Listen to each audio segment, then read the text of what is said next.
wabarakatuh.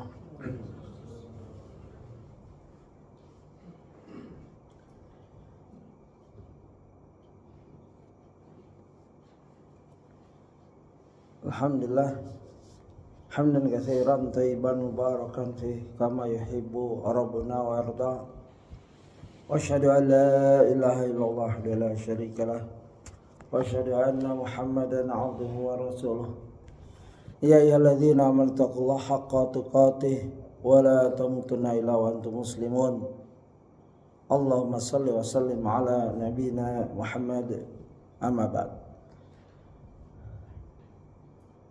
Ikhwah rahimani wa rahimakumullah, jamaatul salatus subuh dan kajian yang insyaallah kita akan lanjutkan kajian kita sesuai dengan jadwal, yaitu ba'da salat subuh berjamaah di Masjid Al-Balad Bojongsari, Depok.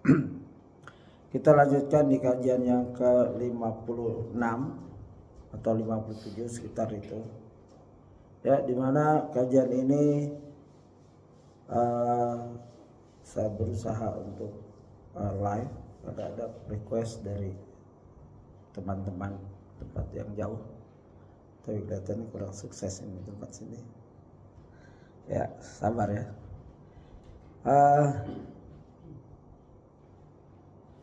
Kalau melihat dari tulisan Ustadz Al-Fadil Dr. Firanda Dirja, ya, beliau berusaha mensederhanakan di kitabnya kisah-kisah perjalanan Rasulullah secara lengkap, ya, karena ini aja kita baru halaman 174,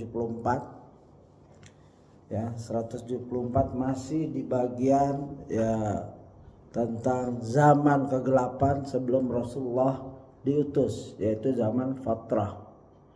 Isa alaihissalam diangkat, tetapi Rasulullah belum lagi diutus, begitu, atau belum diangkat, belum diutus sebagai Rasul. Itu proses, ya, umur 40 tahun, ya, tidak langsung lahir langsung jadi Rasul atau jadi Nabi, ya, karena proses 40 tahun baru diangkat sebagai Nabi dan Rasul dengan ayat Iqra bismi rabbikal ladzi khalaq yang kita maklum. Dan penjelasan tentang keadaan dunia, yaitu dunia dalam kegelapan, habis gelap, ya, habis gelap terbitlah terang. Itu suatu definisi yang bagus lagi, yang sangat bagus dari, ya, pahlawan wanita kita, yaitu Raden Ajeng Kartini, yang belajar dari ulama karena dia mendalami, beliau orang cerdas, yang mendalami ilmu-ilmu agama Islam dari seorang kiai, ya. Semoga Allah menerima amal ibadahnya, walaupun ada kekurangan, ya, semoga Allah ampunkan dosa-dosanya. Kita harus berterima kasih para pejuang, ya, terutama sekarang ini kan kita akan menghadapi 17 Agustus, artinya sekedar mengingat perjuangan setiap saat, sebenarnya bukan setiap tahun sekali, setiap saat. Man lam yaskurinas lam yaskurillah. Barang siapa tidak berterima kasih kepada manusia, dia tidak bersyukur pada Allah. Para pejuang kita mengorbankan jiwa raga, bahkan ada yang hilang jejaknya, diculik, dibunuh, ya. Mereka berjuang tanpa mengharap pujian dari kita, peringatan, ya, bahkan mereka nggak tahu, ya, hasil perjuangannya merdeka atau tidak. Itulah sifat perjuangan. Kalau pejuang semua pamrih, artinya, oh, nanti kalau saya terbunuh, saya nggak nikmati kemerdekaan. Gak ada yang akan berjuang, ya, begitu. Ada perjuangan tuh dia terbunuh, dia disiksa. Bahkan saya sempat melihat di Facebook atau YouTube, di mana seorang pejuang Indonesia, anak muda, ya, menatap wajah Belanda yang sedang menyiksanya. Ini pengakuan dari Belanda yang menyiksanya, yang melihat langsung, ya, Pemuda ini ditangkap, lalu kepalanya di bawah, kakinya di atas. Lalu ditanya, siapa nama kamu? Dari resimen mana? Dari komandan kamu siapa? Pangkat kamu apa? Dia nggak jawab. Lalu dilepas, ya, jatuh kepalanya. Diangkat lagi, ditanya, siapa nama kamu? Ya orang Belanda ini heran, ini pemuda mungkin pangkatnya rendah. Ditanya namanya ya nggak jawab, nama saja nggak jawab. Apalagi pangkatnya, apalagi pimpinannya, apalagi dari batalion atau resimen mana, ya nggak jawab semuanya sampai kepalanya pecah. Ya, itulah pejuang. Apakah kita sanggup dengan posisi menggantikan posisi dia? Sebagaimana Khabbab al-Arad, ya, ditangkap, ditaruh di atas panggung, ya, dicabik-cabik. Ditawarkan, mau nggak engkau aku tukar, kami tukar, ya, bawa Muhammad sini engkau bebas. Khabbab bilang, andaikan satu rambut Nabi rontok atau kulitnya luka dan saya bebas, saya nggak ridho. Tuh kecintaan seorang prajurit, ya, dalam hal ini prajurit. Khabbab prajuritnya Rasulullah, tidak rela, apalagi menggantikan, ya, begitu keikhlasan seorang pejuang zaman Nabi dan sampai perjuangan kemerdekaan. Dan banyak ulama dibakar dan lain-lain. Ya, kita nggak ngalamin itu. Ya, kita bersyukur dan kita isi kemerdekaan dengan ibadah.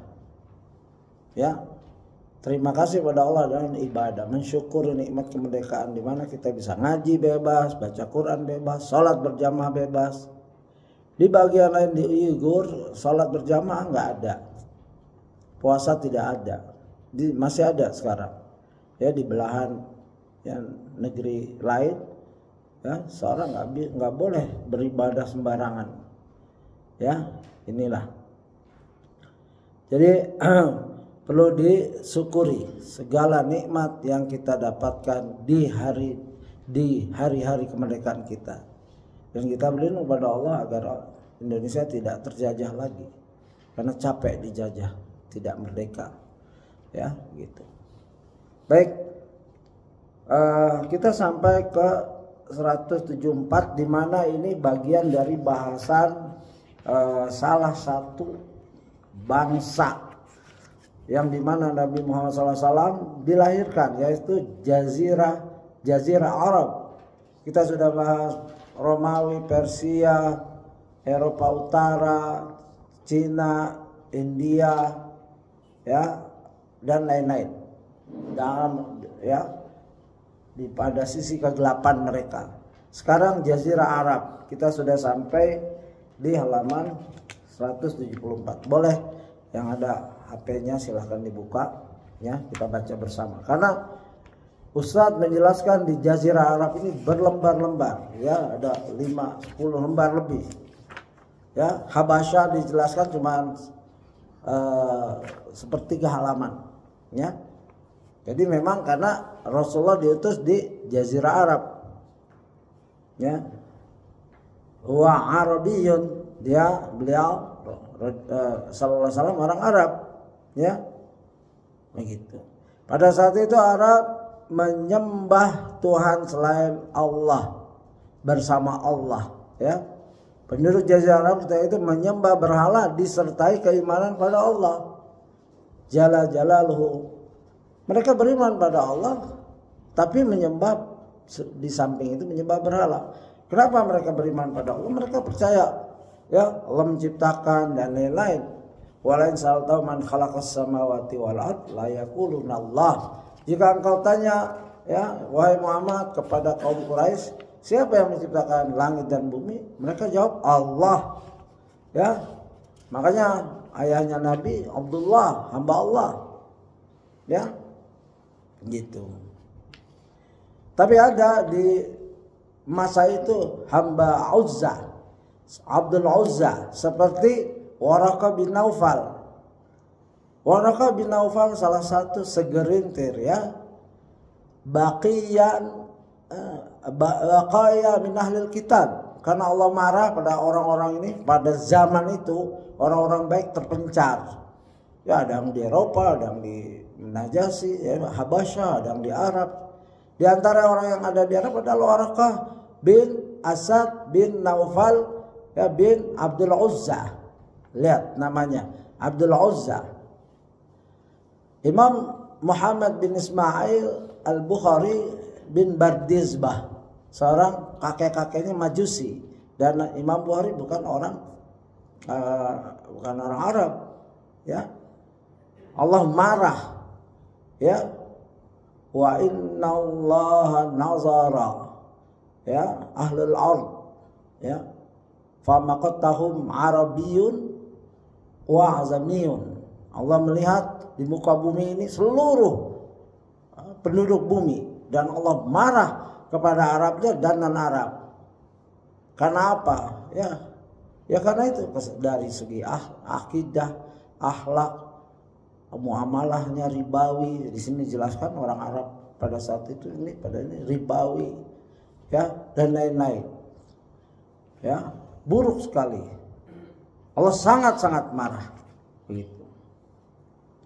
Ya, dijelaskan wa maqatahum, tuh marah yang sangat. Ya, sebelum diutusnya Nabi Muhammad SAW. Karena manusia sudah berubah, jauh dari agama dan jauh dari fitrahnya. Bayangkan di Persia kita dapatkan berita bahwa seorang raja mabuk lalu mensetubuhi adiknya, lalu sadar, kaget, loh, ya, lalu adiknya bilang, ya sudah, umumin aja ke masyarakat bahwa pernikahan antara kakak dan adik boleh. Sesimpel itu. Gara-gara kesalahan, kebenaran dihapus. Seharusnya kan dia taubat. Karena dia mabuk, dia tobat dan lain-lain. Bukan menghapus hukum yang sudah universal. Ya, hukum nikah adik dan kakak haram secara manusiawi. Dan secara genealogi juga diakui genetiknya akan lemah dan lain-lain. Sekarang ilmu modern sekarang mengakui itu. Ya, jika kakak nikah dengan adik itu akan mengalami goncangan jiwa. Dan ini berlaku dengan Genghis Khan juga. Ya, Genghis Khan nikah dengan ibunya, kalau beritanya seperti itu. Wallahu a'lam. Ya. Dan ini ke seluruh bangsa, tidak terkecuali Arab. Bahkan Arab lebih parah nih. Kalau kita baca, ya, silakan. Ya, saya nggak bisa ulang karena kita harus berjalan terus. Dilihat saja di video 56, ya, sebelum ini. Ya, begitu. Kita sampai kepada sebelumnya, yaitu di mana Aisyah menggambarkan kerusakan moral. Ya, digambarkan oleh Aisyah dengan detail, hadis yang panjang. Ya, di halaman 170, perzinahan pun merajalela setelah riba dan lain-lain. Ya, kita singgung lagi, dijarab sebelum Islam dengan berbagai bentuk yang bervariasi. Di antaranya adalah yang dijelaskan oleh hadis Aisyah. Hadis ini panjang, riwayat Bukhari 5127. Ya, secara ringkasnya saja karena sudah saya bahas di kajian kemarin. Yaitu seorang suami berkata kepada istrinya, jika kamu telah suci dari haidmu, kamu pergi ke laki-laki yang saya tunjuk, nanti kamu zina. Ya. Laki-laki ingin mendapatkan keturunan yang bagus, dia cari temannya pokoknya orang lain. Istrinya setelah haid bersih disuruh pergi ke laki-laki tersebut, sukarela. Ya, ya, di sini Ustadz menyatakan, masihkah tersisa kewibawaan, kehormatan dan kecemburuan pada suami semacam ini? Na'udzubillah min dzalik. Ya, tidak ada lagi, udah habis. Ya, dayus tuh orang laki nggak ada cemburunya sama sekali. Haram ini. Saya nggak ada hadis di mana saat, ya, jika aku melihat istriku bersama orang lain, ya, berduaan artinya, ya, yang memang ada berduaan dalam rangka bermesra, akan aku tusuk. ya. Bukan dengan pedang, bukan ditebas, ditusuk. Itu Sa'ad. Ya. Lalu Rasul bilang, kamu kagum nggak dengan cemburunya Sa'ad? Ya, sahabat pada kagum. Sungguh aku lebih cemburu dari Sa'ad, kata Rasulullah. Dan sungguh Allah lebih cemburu dari kita semua. Cemburunya Allah adalah jika peraturannya, hukumnya, undang-undangnya dilanggar, maksiat kita kerjakan, itu saat itu Allah cemburu. Tapi Allah penyabar, sangat-sangat sabar. Tidak langsung kita maksiat, ya dihukum. Andaikan ya dihukum langsung, ya mungkin, ya. Tapi itu salah satu rahmatan lil alamin, ya, sebagaimana Mubarakfuri menjelaskan dalam sirahnya. Salah satu rahmatan lil alaminnya Rasulullah adalah sejak Rasulullah diutus, Allah tidak mengazab seluruh manusia pada saat mereka bermaksiat, syirik dan lain-lain. Tapi sebagian iya. Ya, sebagian Nabi Nuh seluruhnya. Nabi Lut seluruhnya. Ya, begitu. Yang kita bersyukur kita menjadi umat Rasulullah SAW, Nabi terakhir, Rasul terakhir. Begitu banyak kesabaran Allah yang meliputi kita, rahmat dan keberkahan. Makanya selagi ada hayat di kandung badan, kita bertaubat. Itu namanya istibda. Seorang laki ngutus istrinya, kamu ke sana, berzina sana. La haula wala quwwata illa billah. Kedua, berkumpulnya sekelompok laki-laki yang jumlahnya tidak melebihi 10 orang untuk menggauli seorang wanita. Jadi ada nggak lebih dari 9 orang menggauli wanita berkali-kali gitu. Nanti setelah punya anak, wanita ini bilang, menentukan, ya mungkin yang paling mirip ya dengan seorang laki-laki yang dia disetubui. Maka ini kamu, bapaknya kamu ya. Nah, itu harus nerima. Ya. Ketiga, rumah-rumah zina. Zaman jahiliyah rumah-rumah penzina itu masang bendera merah. Nah, laki-laki yang mau datang, ya. Lalu mensetubuinya. Setelah wanita ini punya anak, maka datanglah lahir. Setelah lahir datanglah Aqafah, namanya Qafah. Qafah ini orang ahli menentukan nasab. Ya. Dijelaskan di orang Arab ada penentu nasab ahli. Di antaranya waktu mengkisahkan Usama bin Zaid. Usama warnanya lain dengan bapaknya, entah Usama hitam, bapaknya putih. Lalu orang-orang mencibir. Lalu Rasulullah sedih. Lalu Rasulullah datangkan ahli melihat nasab. Lalu dia datang, dia lihat Usama atau Zaid lagi tidur, dilihat kakinya. Oh, ini benar anaknya ini. Jadi jangan buru-buru mencurigai istri, ya, atau kita punya tetangga yang anaknya beda-beda, jadi curigai. Ya, karena ada semalam kalau nggak salah, atau ya Ustadz Jun menyatakan bahwa ada orang mempunyai anak beda, warnanya, tingginya, hidungnya dan lain-lain. Lalu bertanya, Rasulullah balikan, apakah kamu punya ternak? Di antara ternak kan ada yang punya warnanya beda, begitu.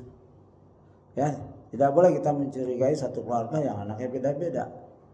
Ya, karena bisa jadi kakek-kakeknya warnanya gelap, terus semua terang, tentu gelap lagi. Ya, itu terjadi di perkawinan silang di Amerika, orang kulit putih, kulit hitam, sudah putih-putih, tahu keluar lagi hitam. Ya, tapi kalau mereka wallahu alam, ya, mereka biasa 7-Eleven istilahnya, free sex dan lain-lain, naudzubillah. Tapi kalau orang-orang mukminah, ya, mukminah kita nggak boleh mencurigai karena memang ada hadis-hadis itu. Nah, kalau ini si Qafah ini orang yang ahli menentukan nasab dengan melihat kemiripan antara duanya, mungkin dari kaki atau dari mata atau dari lain-lain. Oh ya, nih benar anak ini. Nah, dari yang menzina itu semua, ya, Yang pernah berzina itu mungkin dicatat sama si pelacur ini, lalu siapa nih anaknya siapa? Oh anak ini nih.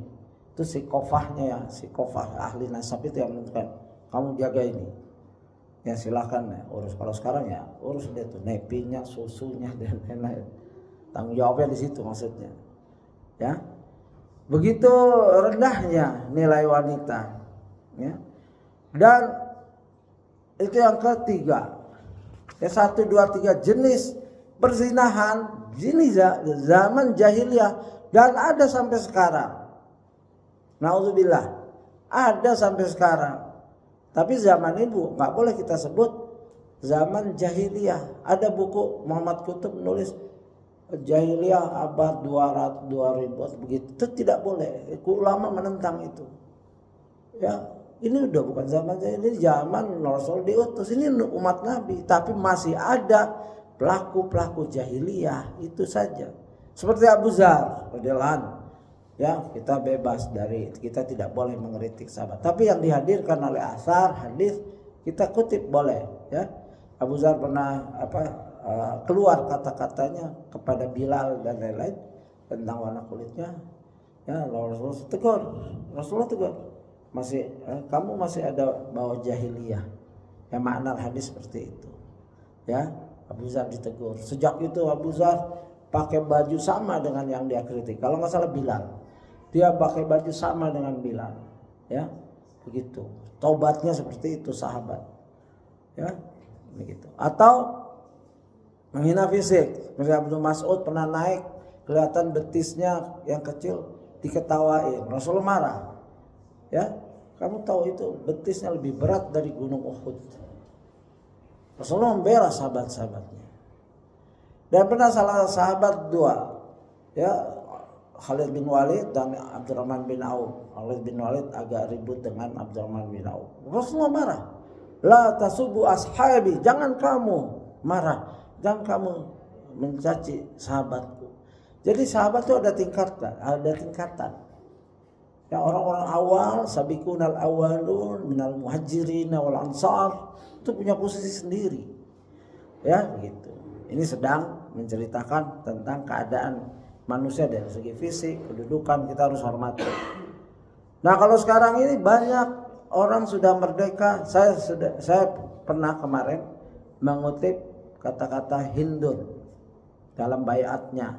Tapi setelah saya selidiki beritanya ini enggak ada yang dari hadis-hadis mutakbar seperti Bukhari, Muslim dan lain-lain. Itu dari sirah saja. Di mana saya Hindun baiat pada Rasulullah tapi tidak salaman. Rasulullah bilang aku tidak salaman dengan wanita. Lalu dibacakan nggak boleh berzina, nggak boleh. Ini hadis ini kisah saja. Ya, ada di beberapa kitab sejarah. Di antaranya kamu tidak boleh berzina. Hindun keluar keceplosan langsung. Apakah orang merdeka berzina? Begitu.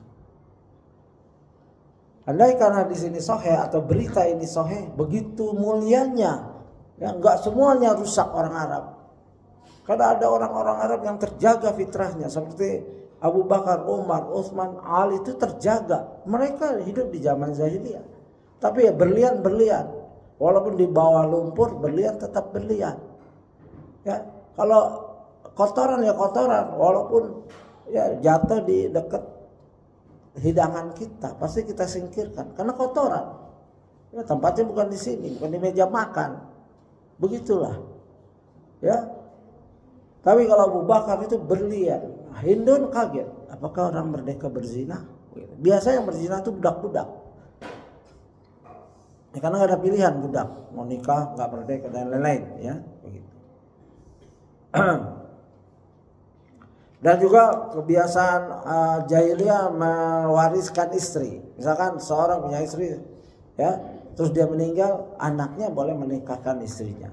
Dan juga itu di ayat An-Nisa 22. Dan juga seorang menikahkan adik kakak. Misalkan seorang kembar punya adik kakak perempuan. Nih laki mau nikah, bingung. Mau pilih yang mana, udah nikahin dua-duanya. Ini nggak boleh. Ya, itu dalam surat An-Nisa 23 juga.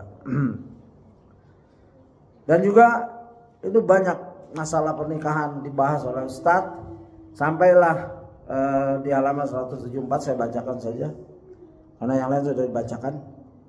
Terkadang mereka melakukannya demi menghindari celaan dan sindiran dari kaumnya.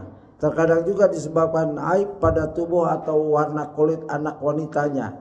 Dan terkadang karena menganggap wanita adalah beban dan aib, berbeda dengan laki yang bisa diajak berperang dan berburu. Ini tulisan Ustadz di halaman tersebut dalam rangka menjelaskan wala taqtulu auladakum khasyata imlaq. Dan janganlah kamu membunuh anak-anakmu karena takut kemiskinan. 1. Dan 2, ya, tentang membunuh kebiasaan keji dan biadab di halaman 173-nya. Kebiasaan keji dan biadab lain yang tersebar di Jazirah Arab adalah mengubur anak wanita hidup-hidup. Ya. Banyak sebab yang melatar belakangi kajian mereka ini, diantaranya adalah rasa takut miskin. Ya, Allah Jalla Jalaluhu berfirman, "Wala taqtulu auladakum khasyatan imlaq." Dan janganlah kamu membunuh anak-anak karena takut kemiskinan. Ini hati-hati. Ya, ada beberapa yang ngadu ke saya, ada kasus di mana dia mendapatkan berita dari seorang ibu pernah menyesal karena dia membunuh aborsi, di mana waktu itu dia punya anak, lalu pada saat posisinya mungkin suaminya tidak kerja, dia hamil, lalu dia panik, lalu dia aborsi sepakat dengan suaminya. Ya, dia sedih sekali. Ya, jadi pembunuhan. Anak yang sudah ditiupkan ruh dan lain-lain, ya sudah bergerak, itu pembunuhan. Dan mereka akan bertanggung jawab di hadapan Allah. Apalagi cuma karena takut miskin. Allah sudah jelaskan ini. Ya, wala taqtulu auladakum khasyata imlaq. Ya. Dalam ayat lain, nahnu narzuquhum wa iyyakum. Ayat lain, nahnu narzuquhum wa iyyakum. Ya, kami yang memberi kamu rezeki dan mereka, yaitu anak-anak kamu. Kami yang memberi mereka, anak-anak kamu dan kamu. Ya, Allah mendampingkan ayat-ayat itu.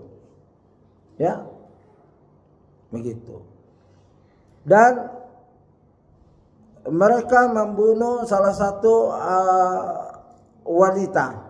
Di sini ada hadis dari Ad-Darimi, Sunan Ad-Darimi, hadis yang kedua, yaitu zaman fatrah.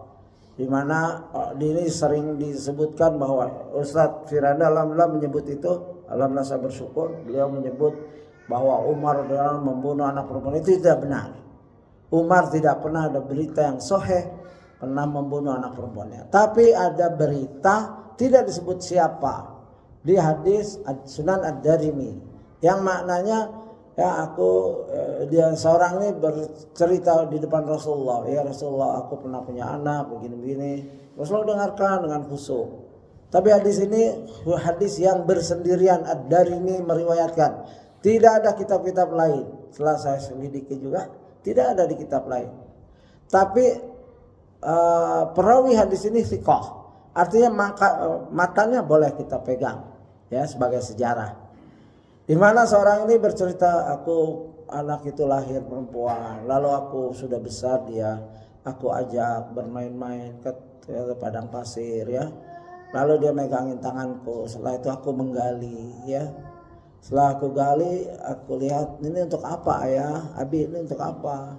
Ya, aku diam saja. Lalu aku jorokin anakku dan aku kubur hidup-hidup. Ya, Nabi menangis, ya. Sahabat bilang, kamu membuat Nabi sedih. Ya, sahabat-sahabat kurang senang dengan cerita ini. Tapi itu kejadian. Wallahu a'lam di Sunan Ad-Darimi. Ya, sana tadi sini thiqah. Tapi hadisnya ini bersendirian. Ad-Darimi, Sunan Ad-Darimi meriwayatkannya. Di sini kita akan membahas satu ayat surat An-Nahl ayat 58, 59. Ya, kita baca. Wa idza busyira ahaduhum bil untha dhalla wajhuhu muswada wa huwa kadhim yatawara minal qaumi min su'i ma busyira bi ay, ya, ayumsikuhu ala hun. Kalau diberi kabar kepada mereka bahwasanya anaknya perempuan, maka wajahnya hitam, sembunyi dari kaumnya. Apakah dia bunuh atau dia tahan? Surat An-Nahl ya 58 59. Ya, jadi ini salah satu kezaliman, kejahilan orang jahiliyah. Sejahil-jahilnya salah satu sifat adalah ini. Ya, mereka kalau busyira ini fil madhi dari basyara, diberi kabar gembira, ya.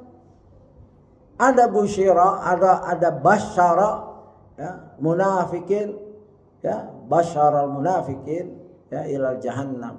Kasih kabar gembira tuh orang-orang munafik bahwa mereka akan masuk neraka.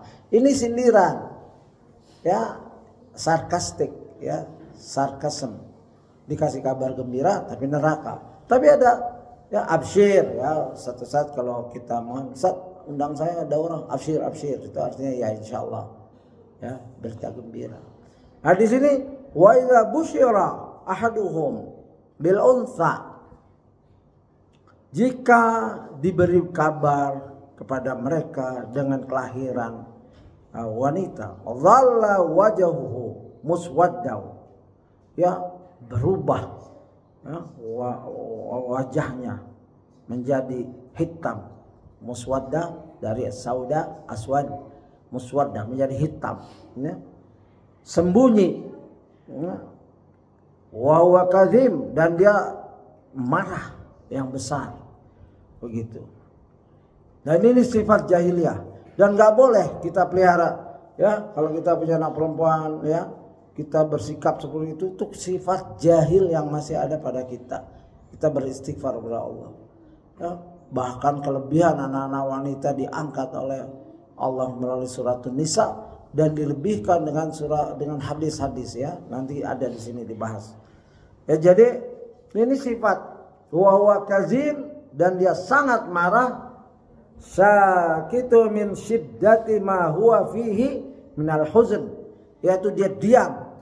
Bukannya alhamdulillah, ya, masya Allah, sujud syukur dan lain-lain, ya, begitu. Dia enggak, dia diam, ya. Tapi nggak boleh, ya. Di sini jelaskan sakitu.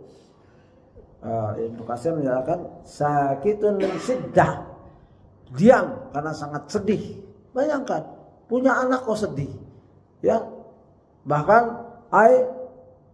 kaiban minal hammi, yakni tampak murung karena sedih dengan karunia anak yang diterimanya, ya, begitu.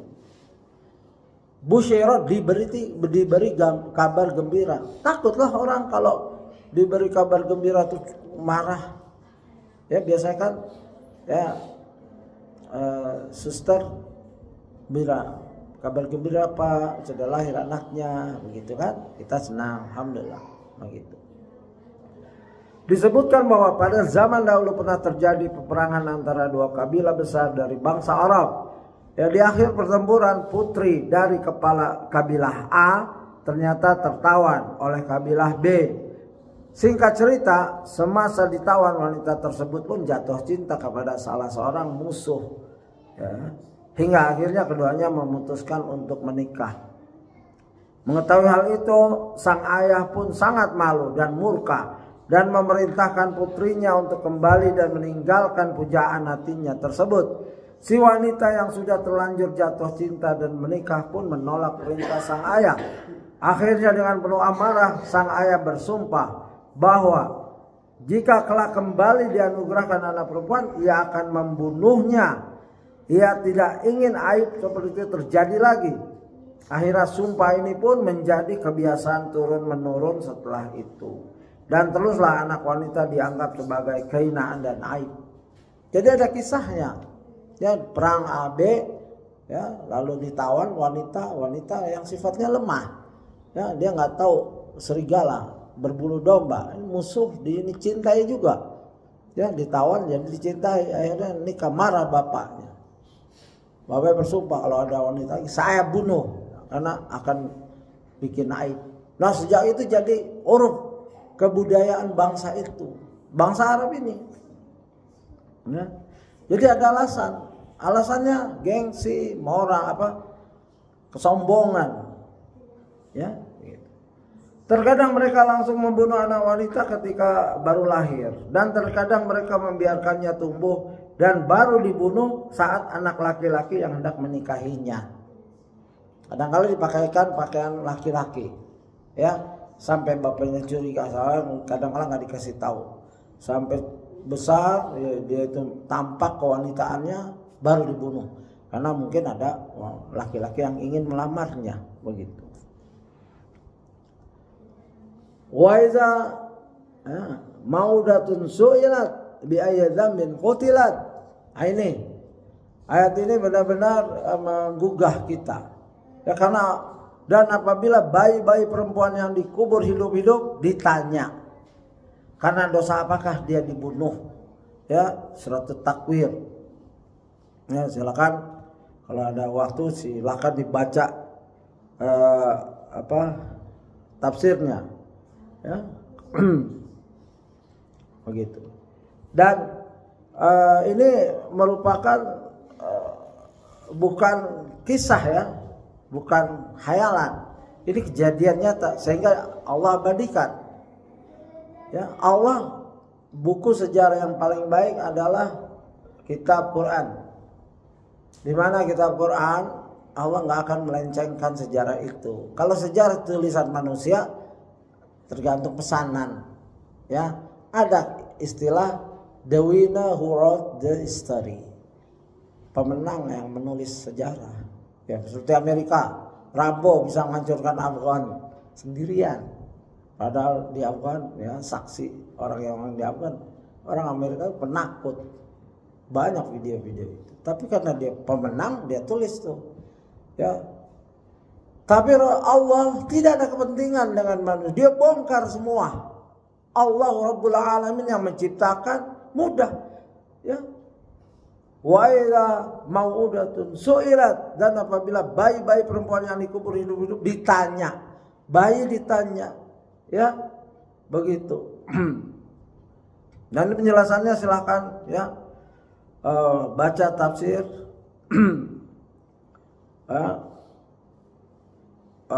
Ada perbedaan bacaan, ya, panjang, silakan. Apabila bayi perempuan yang dikubur hidup-hidup ditanya, yakni bertanya dengan memakai bentuk aktif, yaitu sa'alat, hal yang sama dikatakan oleh Abu Duha dan lain-lain. Ini tentang tafsir-tafsir dari ulama yang dibahas oleh Ibnu Katsir. Diriwayatkan dari As-Sa'di dan Qatadah, ya, banyak hadis yang menerangkan tentang bayi-bayi perempuan yang dikubur hidup-hidup. Ya, begitu.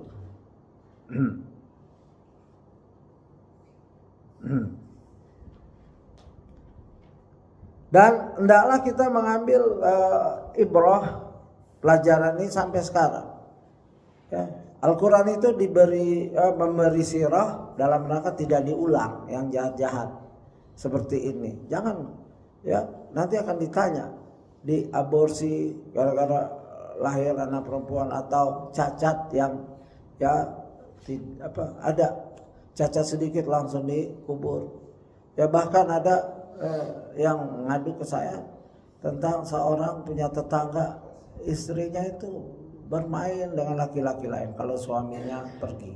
Nanti kalau hamil, ya, pada suatu saat seorang tetangganya sedang nyapu got, lalu ada janin, dipikir hewan, nggak tahunya manusia. Ya, jadi dibuang di got begitu saja. Na'udzubillahi min dzalik. Ini adalah kekejaman. Dan sekarang masih ada.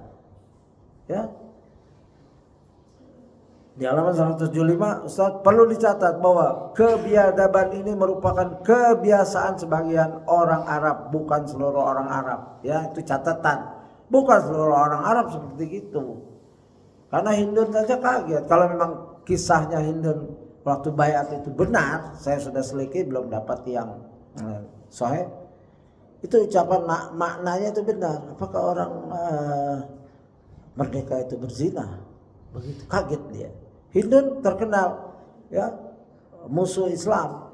Tidak ada manusia yang dicintai kecuali, tidak ada manusia yang dibenci kecuali Nabi Muhammad. Setelah Islam, ya, beliau cinta kepada Nabi. Bahkan hadis-hadis di Syama'il Tirmidzi, Syama'il Muhammadiyah di Tirmidzi, ya, kesempurnaan sifat Nabi disusun oleh Imam At-Tirmidzi, banyak hadis dari Hindun, ya, tentang keelokan rupawan Nabi dan lain-lain badannya, silahkan dibaca itu.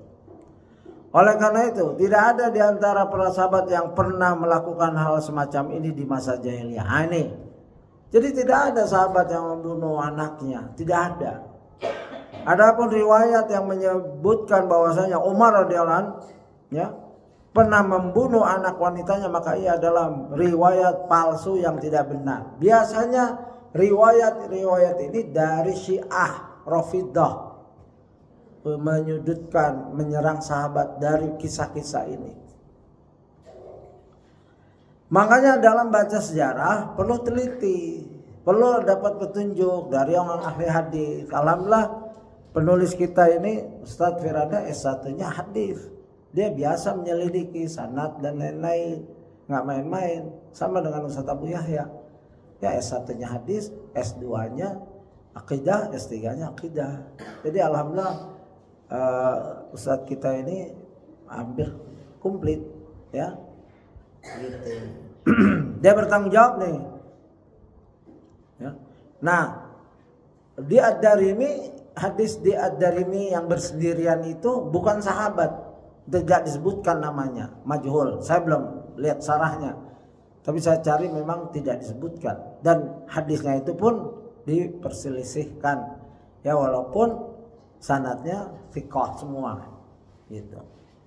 Sangat disayangkan ternyata anggapan sesat semacam ini masih terwariskan sampai sekarang. Kita dapat di sebagian kaum muslimin merasa jengkel jika istrinya melahirkan anak perempuan, bahkan sampai memarahi istrinya yang telah melahirkan seorang perempuan. Bahkan ada yang sampai menceraikan istrinya karena selalu melahirkan anak perempuan. Naudzubillah. Ya, kita berlindung dari sikap ini. Ini kejahilan yang murakkab. Jahilan murakkab. Jahil itu ada jahil basit, yang murakkab, double. Emang istrinya yang bentuk janin? Tidak. Ya. Ini Allah. Istri hanya melahirkan, ngandung, melahirkan. Ya. Apakah kita bisa pesan? Doa bisa, tapi takdir, ya, di sisi Allah. Allah Maha tahu ke depannya 20 tahun, 30 tahun. Mungkin kalau kita punya anak laki akan kayak gini. Ya, mungkin kalau kita, makanya kita dikasih anak perempuan. Begitu, mencari hikmah ke jauh. Ya, jauh mencari hikmah itu. Mungkin ekonomi kita, ya, mungkin anak perempuan membawa rezeki, nanti punya suami yang kaya dan lain-lain, atau yang soleh, yang jadi ulama, begitu. Ya. Husnuzan pada Allah. Adapun pandangan Islam terhadap anak wanita, maka sebagaimana yang disabdakan oleh Rasulullah SAW, manala jariyataini hatta tablugha jaa yaumal qiyamah ana wa huwa wa dhamma asabi'ah. Ya, hadis yang artinya barang siapa yang berhasil mengasuh dua anak perempuan dengan baik hingga keduanya balik, maka dia akan datang berdampingan denganku pada hari kiamat kelak. Yaitu, ya, kemudian di antara kebiasaan, ya, itu seperti ini. Ya, di sini nggak terjemahkan, yaitu wadama asabi'ah, begini. Ya. Jadi apakah kita tidak mau berdampingan, ya, dengan Rasulullah pada hari kiamat kelak? Siapa yang tidak mau janji ini? Ya, disyukuri, diurus dengan baik sampai balik, sampai nikah. Ya, dicari dididik yang baik, akhlaknya, terutama wanita itu akhlaknya, ya, akidah jelas, manhaj dan akhlak. Ya, karena kecantikan yang hakiki adalah kecantikan akhlak seorang wanita. Ya, wanita cantik banyak di Australia. Ya, saya 17 tahun melihat wanita cantik, ya, kelihatan. Tapi begitu marah, lebih baik melihat dog. Marahnya serem di mobil, ya, kalau mereka lambat sedikit, macet, keluar itu sumpah serapah dari F sampai Z, omongannya kotor dan hilang itu. Ya, Itu di jalanan mereka begitu. Ya, dan di sini juga ada wajahnya cantik tapi akhlaknya buruk dan hilang kecantikan. Ya. Begitu. Kemudian di antara kebiasaan buruk bangsa Arab lainnya adalah mudahnya mereka untuk saling berperang. Acap kali hanya karena masalah sepele meletuslah peperangan antara mereka. Nah, ini juga selain membunuh wanita, berzina, riba dan lain-lain, berjudi, khamar, ya gitu. Dan bahas itu semua. Nah, sekarang ini perang.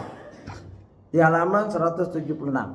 Di antara yang disebutkan, ya, di antara yang disebutkan oleh ahli sejarah adalah perang Al-Busus. Ini menarik sekali. Perang saudara ini terjadi perihal pertikaian seputar seekor unta antara Bani Bakar dan Bani Taglib. Yang keduanya, Bakar dan Taglib adalah putra dari Wa'il.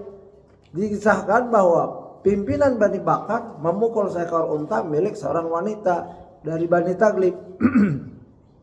Yang kemudian menyebabkan unta tersebut mati.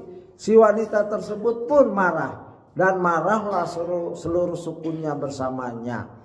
Akhirnya terjadilah peperangan antara kedua suku ini selama 40 tahun gara-gara unta satu. Perang 40 tahun. Saking jahilnya. Yang telah memakan korban ribuan jiwa hanya gara-gara seekor unta. Ya, dinamakan dengan perang Al-Busus karena nama wanita pemilik unta tersebut adalah Busus. Ya, ini kisah dikutip oleh Ustadz. Ya, lihat Al-Kamil fi Tarikh ya, Ibnu Athir. Ya. Ibnu Athir seorang ulama besar, kitabnya banyak. Ya, saya sempat baca salah seorang wanita Suriah ya tahqiq kitab Tarikh Ibnu Athir Al-Kamil kalau nggak salah, sampai dia nggak kawin. Ya, saking ngabdi kepada ilmu. Mentakhrid, mengeluarkan hadis ini benar apa enggak, melihat sumber-sumbernya, ya sampai tua dia nggak kawin. Lalu ditanya, mudah-mudahan aku bisa nikah dengan ya Ibnu Athir. Ya, itu kecintaan seorang wanita bisa seperti itu, mengabdikanku. Seperti Imam Nawawi, ya Imam Ibnu Taimiyah, Syekhul Islam Ibnu Taimiyah tidak nikah. Ya, banyak ulama tidak nikah tapi mengabdi ilmu, berjihad dan lain-lain. Ibnu Taimiyah jihad. Ya, begitu. Ya, Imam Nawawi, siapa yang nggak kenal Imam Nawawi? Kitab Arba'in yang dihafal sama anak-anak kita. Ya, begitu mendunia.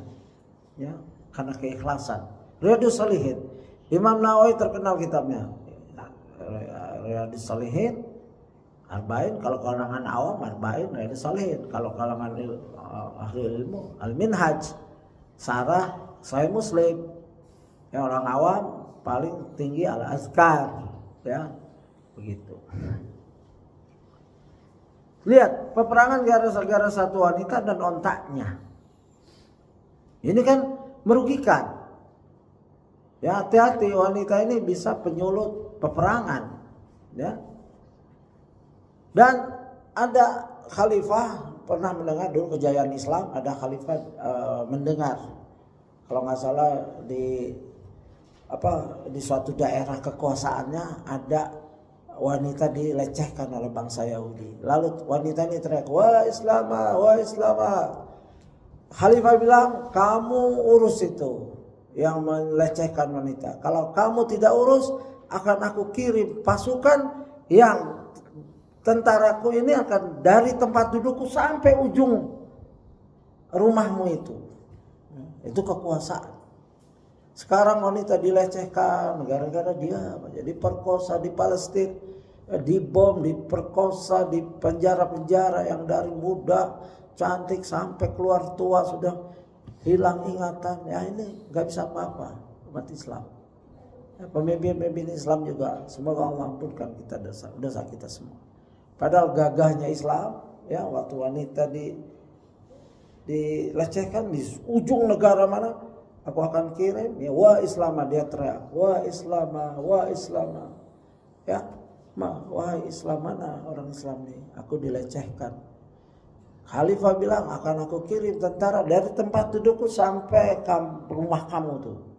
Kalau nggak diurus orang laki itu yang lecehkan. Begitu gagahnya Islam. Ya.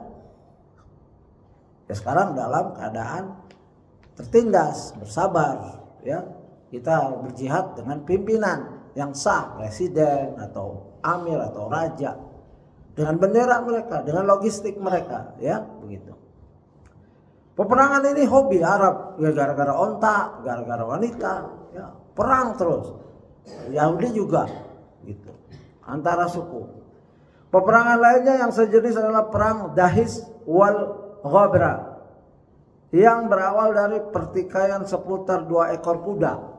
Dahis adalah kuda pacu milik Qais bin Zuhair, sedangkan Al-Ghabra adalah kuda pacu milik Huzaifah bin Badar.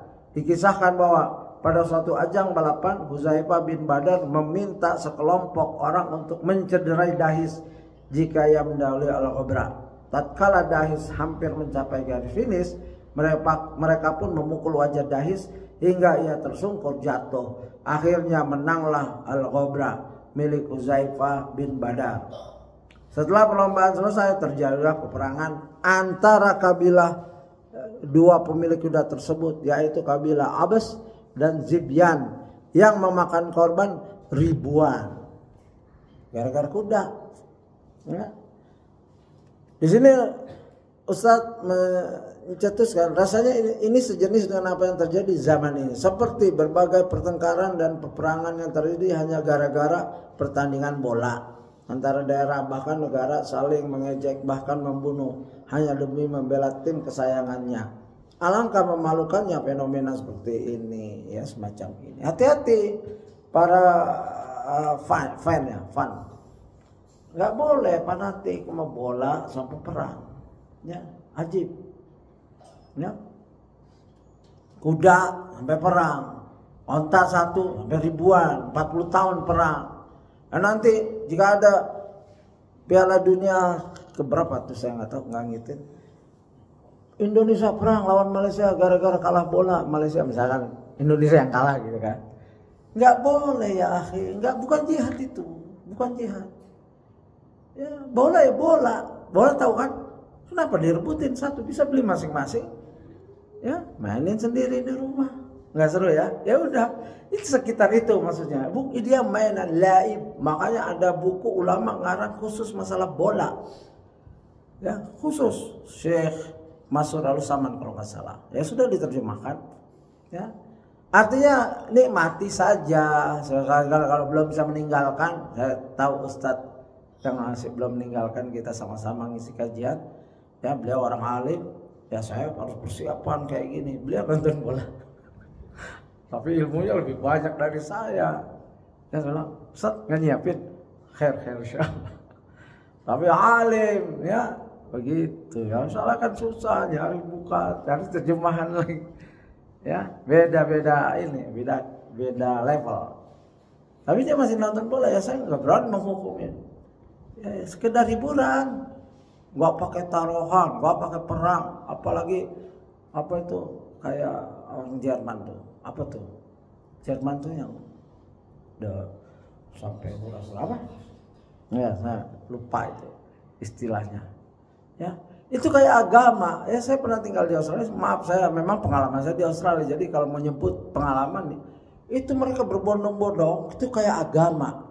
Di sana namanya football, soccer. Kalau yang bola kaki soccer. Di sana yang paling terkenal adalah football. Ya, rugby. Kalau di Amerika rugby, kalau di sana football. Itu badannya besar-besar. Itu memang permainan ini berasal dari tawanan Inggris. Mereka ya bisa ngadu fisik benar, ya, impactnya kuat. Pakai itu. Kalau di Amerika rugby itu seperti agama, ya, pakai apa slaver itu, ya, pakai pici, pakai selotang, semua. Ini nggak boleh. Ya kita ikut-ikut seperti ini nggak usah. Dan sayangnya ya bola ini mendapat posisi di dunia, baik negara Islam, ya, mayoritas Islam juga terpengaruh, ya, tasabbuh bil kufar, Ya. Oleh sebab itu kita selamatkan anak-anak kita dari sikap itu. Dan kita juga menyelamatkan ibda binafsik dari diri kita, bunai dari diri kita. Anak kita melihat ayah ibu, ya. Ya saya pernah jumpa juga, dia seorang dokter, bapaknya Arab, ibunya Australia. Dia bersih, baca Qurannya bagus, ya lahir kecil di sana. Begitu datang ke rumah kita, ya saya hormat banget karena dokter, medical dokter, pemuda Mesir bule, gabung ganteng namanya, ya namanya Muslim dan sholatnya bagus. Begitu duduk di ruang tamu, ya ikhwan ada yang nyetel bola, ya kita lagi ngobrol. Ya gelagatnya seperti di lapangan. Saya kaget pas ngelihat aslinya, ya teriak ini itu. Kalau kita kan nonton gini aja, ya teriak itu, ya mensupport timnya. Nah itu kadang-kala begitu bola itu nggak boleh, apalagi sampai perang.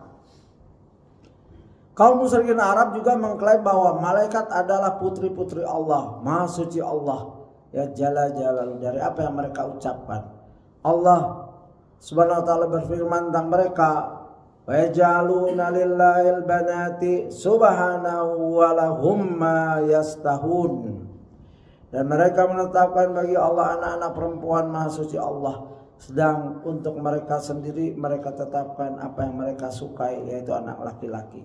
Surat An-Nahl ayat 57. Jadi sebelum tadi, ya ayat yang 58-nya 57 didahului dengan itu.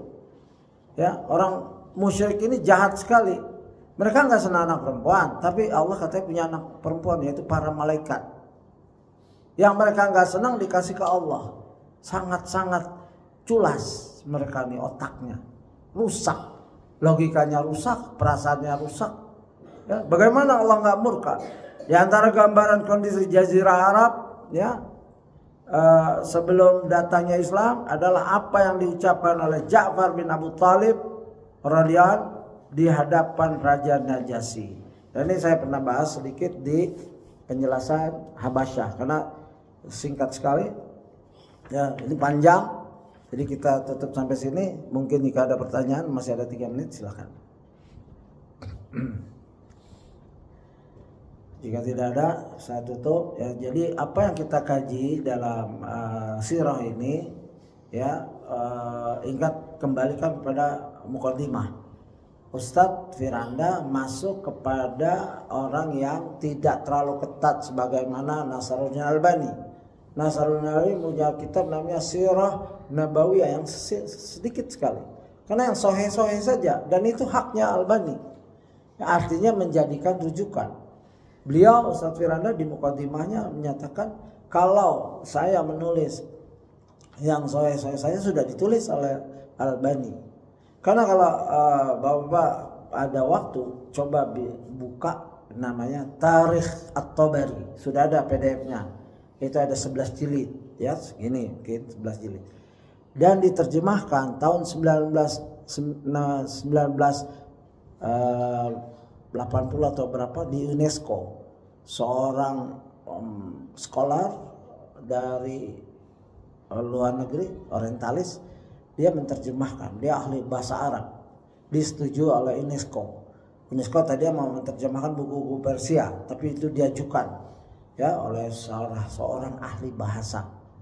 Ya telah diterjemahkan sebanyak 40 jilid, gratis, silakan download. Ya, Tarikh At-Tabari. Saya cek halaman pertamanya, ya, ma huwal waqt, apa itu waktu. Saya cek terjemahan bahasa Inggrisnya, saya cek lagi di GPT dan saya cek bahasa Arabnya, ya mirip-mirip, ya. Tapi tetap, dan di situ ada ulama bahasa orang Arab asli juga mendampingi penerjemahan ini. Ya silakan di-download Tarikh At-Tabari. Ya, kalau perlu linknya WA saya nanti saya sudah download udah lama itu. Dan sudah ada terjemahan juga Sahih Tarikh At-Tabari. Nah itu. Kalau Tarikh At-Tabari, Imam At-Tabari memasukkan ya hadis-hadis yang belum jelas dan lain, karena sirah saja. Lalu ada ulama belakangan menulis Sahih Tarikh At-Tabari. Yang tadinya 11 jilid tinggal berapa jilid saja. Sahih dan Dhaif, dia mengikuti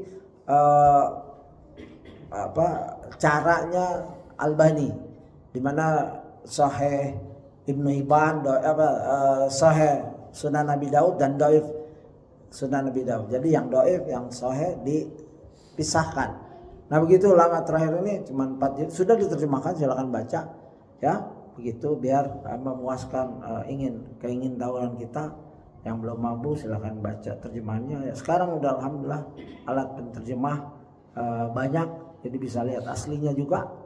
Nah, bisa download, nggak harus beli bukunya, kecuali sudah bisa bahasa Arab silahkan dibaca, dibeli kitab-kitab yang dari ulama ya, untuk melestarikan ya, warisan ya ulama. Dan ulama adalah warasatul anbiya ya, wa al ulama warasatul anbiya ya. Dan Rasulullah tidak mewariskan emas perak tapi ilmu, dan ulama juga gitu, warisan ulama ya, kebanyakan kitab-kitab ya. Kalau kita ingin menikmati, mendapatkan bagian seperti keluarga ulama ya, Imam Syekh Albani mewariskan kitab-kitabnya untuk jamiah, untuk universitas. Demikian ya, agar kita semangat belajar terus insyaallah. Dan alhamdulillah kita sudah menyelesaikan sampai 176. Saya mohon maaf jika ada penjelasan yang terlalu melebar dan kesalahan membaca dan lain-lain. Semoga Allah mengampunkan dosa kita di pagi ini atas usaha kita menuntut ilmu yang sederhana ini. Subhanakallahumma wa bihamdika asyhadu an la ilaha illa anta astaghfiruka wa atubu ilaik. Assalamualaikum warahmatullahi wabarakatuh.